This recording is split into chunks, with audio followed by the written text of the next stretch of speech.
कथनी और करनी में जमीन आसमान का फर्क है। सिर्फ मीडिया में जो ऊपर आ रहे हैं, अगर जमीनी धरती पे देखोगे, जमीनी निचले स्तर पे, तो इनका कोई डंका नहीं बज रहा है। भारतीय जनता पार्टी घबरा गई है, और क्योंकि 2024 का इलेक्शन पास आने वाला है और इनको डर है, तो वो सिर्फ अरविंद केजरीवाल से डर है।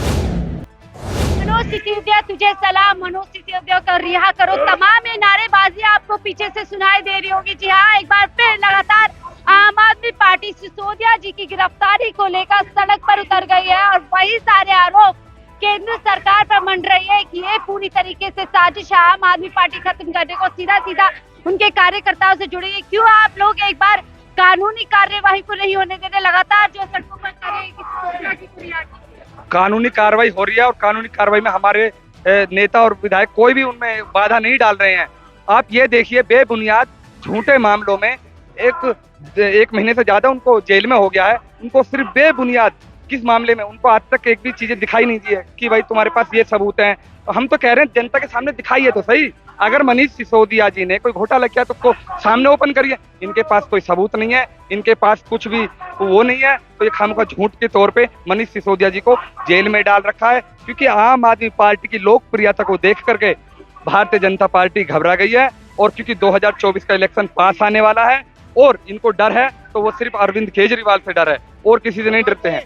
2024 में आम आदमी पार्टी के केजरीवाल दावेदारी करेंगे प्रधानमंत्री, आप कह रहे हैं कि ये हम तय नहीं करेंगे, हमारी पार्टी के पदाधिकारी तय करेंगे। आने वाले समय में इस चीज का भी खुलासा हो जाएगा, क्योंकि आम आदमी पार्टी ने उछल पे आज अगर सबसे ज्यादा लड़ाई लड़ रही है सड़कों से लेकर सदन तक, तो माननीय अरविंद केजरीवाल के सिपाही लड़ाई लड़ रहे हैं। माननीय सांसद संजय सिंह लड़ाई लड़ रहे हैं। आपने इनको देखा, आपने करोड़ों का घोटाला हुआ, जेपीसी ये अडानी को फोटो जेपीसी जांच नहीं करवाते।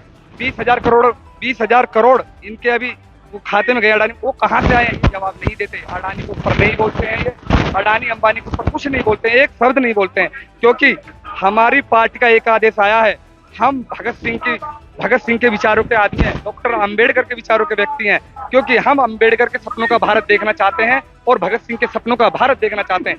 हम इनकी जेलों से नहीं डरने वाले, हम इनकी पुलिस से नहीं डरने वाले, हम इनकी तानाशाही रवैये से नहीं डरने वाले, क्योंकि हम सर पर कफन बांध के निकले हैं। क्योंकि हम इनकी जेलों से बिल्कुल नहीं डरेंगे, क्योंकि इन्होंने इतनी तानाशाही कर दी, इतनी गुंडागर्दी कर दी है। ये उस सवाल का जवाब नहीं देते। 2014 में भारत पर 55 लाख करोड़ रुपए का कर्जा था, और आज अगर उठा करके देखोगे आप, भारत के ऊपर 100 लाख करोड़ रुपए से ज्यादा का कर्जा है। इसके ऊपर प्रधानमंत्री जी कह रहे 5 बना दिया, 5 ट्रिलियन की इकोनॉमी होने वाली है। कहाँ है 5 ट्रिलियन की? अगर 5 ट्रिलियन की इकोनॉमी होती, तो 5 ट्रिलियन की इकोनॉमी होती तो देश इतना भुखमरी में पीछे थोड़ी ना होता। देश की जीडीपी सिर्फ न्यूज़ों में है 5 ट्रिलियन। अगर आप देखोगे, कैग की रिपोर्ट देखोगे, हायर इंडेक्स की रिपोर्ट देखोगे, तो उसमें कुछ नहीं आ रहा है। क्योंकि इन लोगों ने बहुत तानाशाही कर रखे, इन लोगों ने इस हद तक गिर चुके हैं।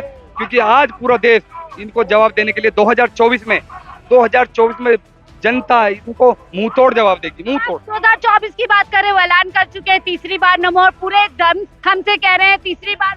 मैम, इन्होंने कोई भी काम नहीं किया, सिर्फ धर्म के नाम पे, जाति के नाम पे लड़ाया है। पूरा देश जानता है कि किस तरीके से लड़ाई लड़वाते हैं आरएसएस की विचारधारा के लोग और बीजेपी के लोग आपस में।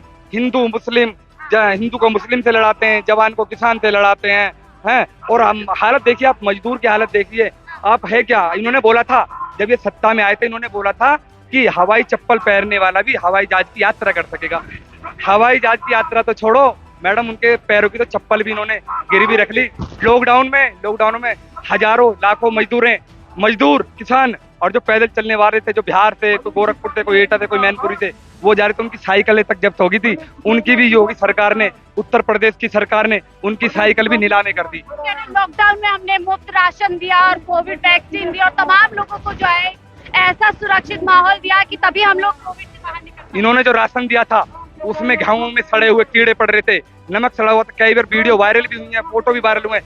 वो सारी चीजें इन्होंने जो थोक के कर रखी थी, उन्हें तो कोई खाएगा भी नहीं। उन्हें तो मैं कह रहा हूँ, एक बेचारा जनता का गरीब आदमी भिखारी भी नहीं खाएगा उन चीजों को। जैसे इन लोगों ने राशन दिया था, पूरी देश के सामने वो राशन था।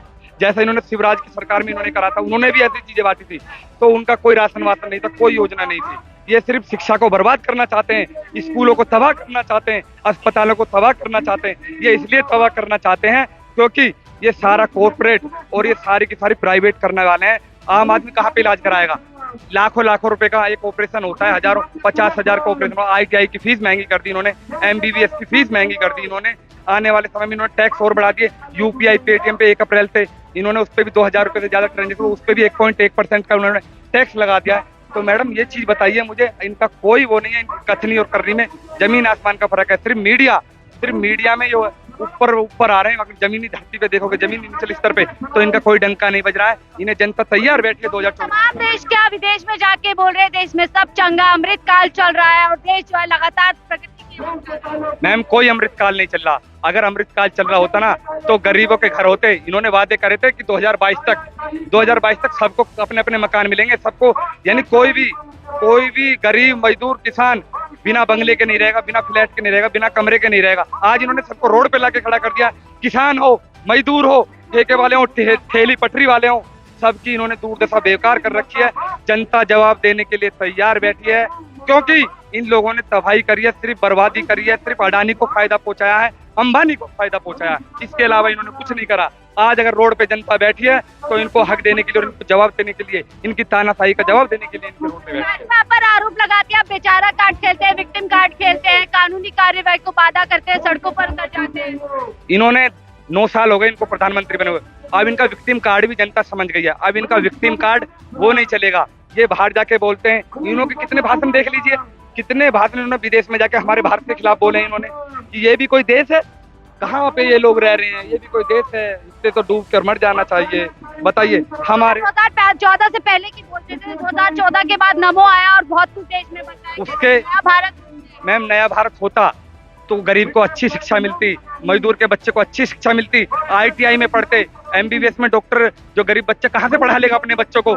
ये सिर्फ नमो बोलते हैं, नमो सिर्फ आपके न्यूज पेपर में है, आपके न्यूज मीडिया में है, बाकी नमो कहीं भी नमो नहीं है।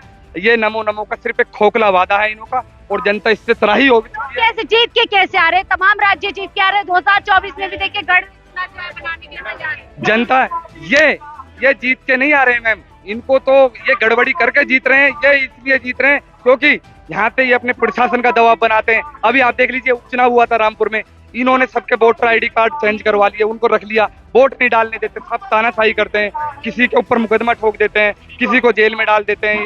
ये सब इनका दिल्ली और हिमाचल और तमाम राजस्थान में नहीं चलता है क्या? कुछ नहीं चलने वाला। आप देख लीजिए, अगर इन्होंने काम किया होता, दिल्ली के MCD चुनाव हार गए, ये वो हार गए, यहाँ पे इन्होंने सरकार बनी है, तमाम जगह। आप दो तरह की बात, जहाँ वो लोग जीतते हैं आप कहते हैं वहाँ पे बेईमानी हो, जहाँ आप जीत जाते हैं आप बोलते हो जनता ने जिताया। मैन ये जनता है, जनता का लोकतंत्र, जनता को अधिकार है जिताने का। ये गठबंधन उससे कर लेते, पहले तो बोलते हैं ये हम उससे गठबंधन नहीं करेंगे, और विपक्ष के साथ बैठ के उन्हीं भ्रष्टाचारी के लोग के साथ ये गठबंधन से सरकार बना लेते हैं। इनकी गठबंधन के साथ सरकारें बन रही हैं, इस वजह से जीत के आते हैं, वरना इनको कुछ जीतने का उपचार, अगर ये अकेले चुनाव लड़ेंगे तो चुनाव नहीं जीत। मंत्री मोदी जी कह रहे हैं CBI ने सारे भ्रष्टाचारियों को एक मंच पर रखा है। उनकी थोड़ा सा मिस्टेक है। प्रधानमंत्री ने ये बोला है ना कि सारे भ्रष्टाचारियों को एक मंच पे, भ्रष्टाचारियों को मंच पे नहीं ला दिया है। उनको ये बोलना चाहिए था कि सारे भारतीय जनता पार्टी के जो विपक्ष में पार्टी में भारतीय जनता पार्टी के भ्रष्टाचारियों को, उनको भारतीय जनता पार्टी में ला दिया है। वो सारे भारतीय जनता पार्टी में दूध के धुले हो गए हैं, जाके भारतीय जनता पार्टी में जाकर के वो दूध के धुले हो जाते हैं। सब भारतीय जनता पार्टी में भ्रष्टाचार पार्टी, इसमें भारतीय जनता पार्टी। अभी इनका एक विधायक पकड़ा गया फोरन देखते हुए। अगर हमारी पार्टी में ऐसा विधायक पकड़ा जाता तो अब तक हमारे पार्टी के पदाधिकारी, हमारे पार्टी का उच्च निदेशालय उसको बाहर का रास्ता दिखा देता। लेकिन आपने शिक्षा मंत्री और तमाम जो आपके मंत्री हैं वो हैं जेल के अंदर, उनको निकालने में समय लगा। मैम ये तारीख पे तारीख दे रहे हैं, डेट पे डेट बढ़ा रहे हैं, पहले CBI के द्वारा, फिर ED के द्वारा, ये ऐसे तमाम कर रहे हैं। ये आरोप सिद्ध कर रहे हैं। ED और CBI पे जो है आरोप लगाते हैं कि वो केंद्र सरकार के इशारों पे चल रही है। प्रधानमंत्री जी आते हैं, उनकी पीठ थपथपाते हैं कि निष्पक्ष जो है CBI काम करती है। निष्पक्ष काम करती तो इनके नेताओं पे इतने भ्रष्टाचार के मामले होते हैं, उनको तो जेल में डालती। हम तभी तो मानते कि हाँ जी निष्पक्ष है। इन्होंने अपने नेताओं को भी जेल में डाला है, इन्होंने अपना एक भी नेता कोई भी जेल में नहीं डाला है। ये सब झूठ बोलते हैं, सब आंखों में आग डाल के झूठ बोलते हैं इनको, क्योंकि इनका आप एक भी नेता मुझे बता दीजिए, एक भी नेता। इनके पार्टी में इतने नेता हैं, स्वयं विश्वकर्मा को देख लीजिए, बाद इनका महाराष्ट्र में देख लीजिए कैसे मरोड़ करोड़ सरकार बनाते हैं ये लोग।